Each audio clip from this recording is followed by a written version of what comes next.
So Ray, looking at the next component of generally what makes businesses successful, what would you say, and I know people find this a difficult question, especially in the UK, but what would you say are your main strengths that sort of arm you to run and have run this successful business over the last 5 decades? Main strengths.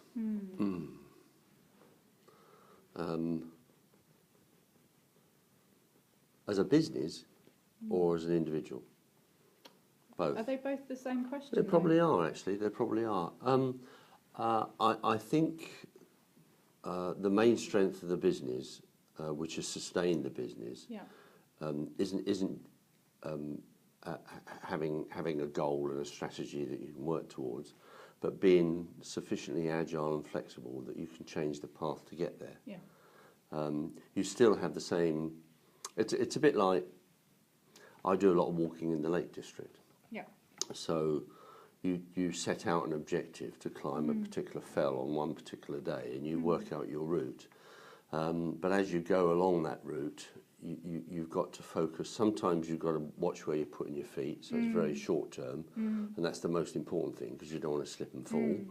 Another time, the footing is really good, and you can look out further ahead. And so therefore you're constantly changing your vision of the future from what's now and important to now to what's going to be important in 12 months' time. You must keep doing that as you go along. And whilst you have set this objective to climb this particular fell in a certain number of time on a certain route, you may find things change along the way. Somebody gets injured, God forbid, or the cloud comes down, or it starts raining, or the wind picks up. And something happens along the way that throws you off that. Yeah. That doesn't necessarily mean it might mean that you have to change what your original objective was, and you then set another objective. So you're continually doing this. And the worst thing you can do, I think, in business is to say, that's what I'm going to do, that's where I'm going to go, and that's how I'm going to get there. Because you'll just get thrown off. And if you haven't got that ability to, to go with the breeze, as it were, and go with the flow, then you may well find yourself in trouble. Really interesting, because something I've been reading recently by David Peterson is specifically on how you manage yourself in volatile environments, which is not focusing so much energy on the here and now, but actually looking at strategies for the future. And that's exactly what you described, which is being agile in a volatile environment. Yeah, well, in the world of IT, there's a new phrase which has come in, there's a new word that's come in, and that's disruptive. The whole thing around disruptive and being able to pick stuff up and change it quickly because something else has influenced you from outside. Yeah.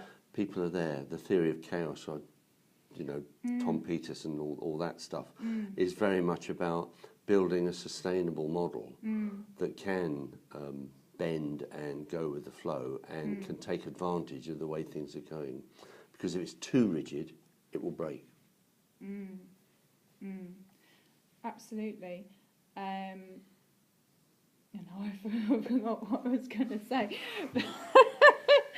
But yeah, I mean, absolutely. And another thing that I was thinking while you were speaking was Jim Collins was also saying that this Colonel Sanderson, I'll tell you this little story, save myself, but he was in the concentration camps, and he was in concentration camps from the early 40s for about 7 years. And he was asked what was the thing that kept him going. And actually the thing that kept him going was he had 2 focuses. Was that he had huge hope for the future that he was going to get out of the concentration camps. And all the other colonels and leaders of the army who'd got caught in these concentration camps, they all died of broken hearts. And he said, what happened to them? And he said, they all thought and hoped that they would get out by Christmas. He said, I didn't. I just hoped that I would get out. Any time. And it broke their hearts. Yes, and it didn't happen. The other thing that he had in alignment with that was a dead set clarity of reality. Yeah. So it was having that balance. Yes. And that agility, that balance to hope, but know your reality that you just have to continue. Yes. And that was what reminded me when you were saying that, which was why I got distracted. But that was just a really great story. It is. It's very interesting, that one.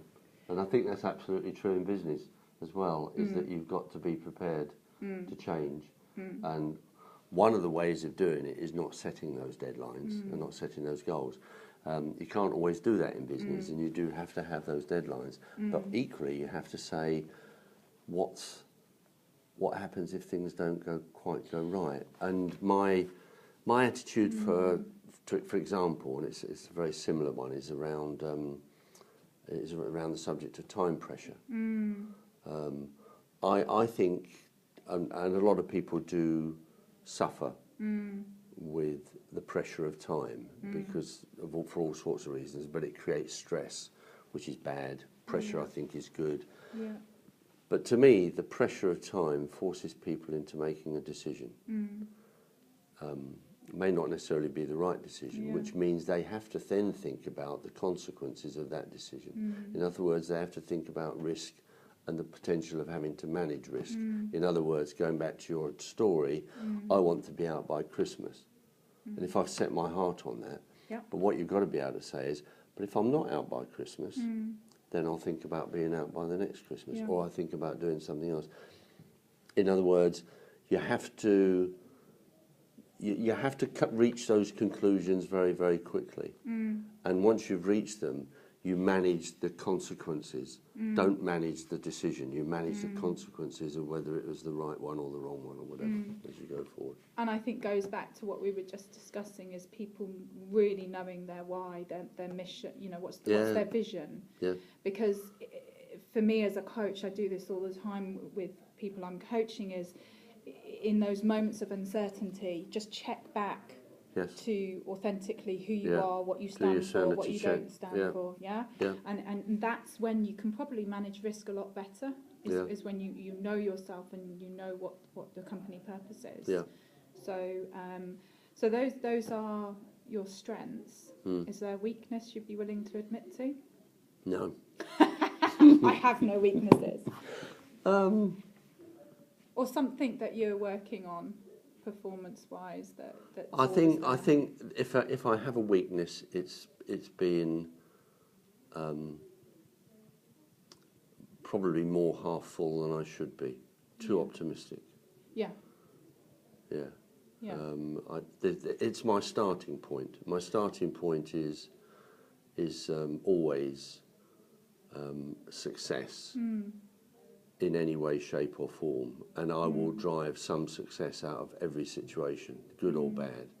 There will always be, and we've all met them in business, haven't we? I can remember talking to somebody years and years ago, and he was an IT manager and director, and he was such a dour character.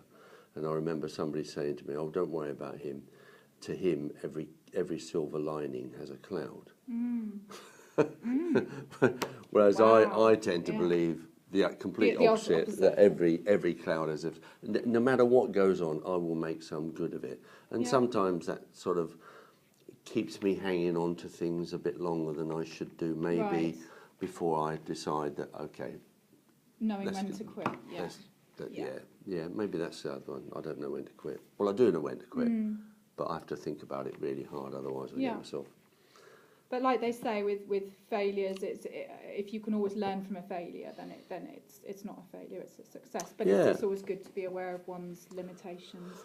Well, you have to justify your actions, don't you? And you have to justify the actions of people that are working for you or alongside you. And if you don't, then you sort of think, well, what was I doing it for? Exactly. But at least you know why you're doing it. Yeah. Yes. Yes. Wonderful. Well, you hope you do. You do hope. Thank you.